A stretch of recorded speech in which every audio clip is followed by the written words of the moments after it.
అక్రమ నిర్మాణాలపై దూకుడుగా వెళ్తున్న హైడ్రా తాజాగా కూల్చివేతలకు సంబంధించిన వివరాలను వెల్లడించింది. 23 ప్రాంతాల్లో 262 అక్రమ నిర్మాణాలు కూల్చేసినట్లు హైడ్రా తెలిపింది. అక్రమ నిర్మాణాల కూల్చివేతలపై హైడ్రా వివరాలు వెల్లడించింది. చెరువుల ఎఫ్టీఎల్ బఫర్ జోన్లలో నిర్మించిన పలు అక్రమ నిర్మాణాలు కూల్చివేశామని హైడ్రా ప్రకటించింది. ఈ మేరకు గ్రేటర్ హైదరాబాద్ పరిధిలోని అక్రమ నిర్మాణాల కూల్చివేతల వివరాలను హైడ్రా కమిషనర్ రంగనాథ్ వెల్లడించారు. హైదరాబాద్ పరిధిలోని 23 ప్రాంతాల్లో 262 అక్రమ నిర్మాణాలు కూల్చివేసినట్లు హైడ్రా తెలిపింది.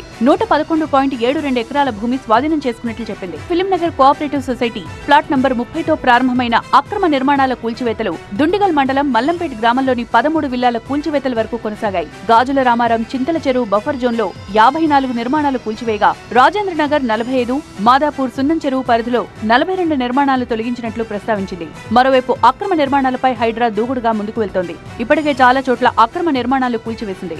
మరికొన్నింటికి నోటీసులు జారీ చేసింది. అయితే ఇప్పటి వరకు జరిగిన పనులపై ప్రభుత్వానికి హైడ్రా ఓ నివేదికను సమర్పించింది. మున్ముందు మరిన్ని అక్రమ నిర్మాణాల కూల్చివేతలకు హైడ్రా సిద్ధమైంది. జీహెచ్ఎంసీ పరిధిలోని చెరువులు, నాలాలపై అక్రమ నిర్మాణాలు కూల్చేస్తోన్న హైడ్రా వాటిపై ఉక్కుపాదం మోపుతోంది.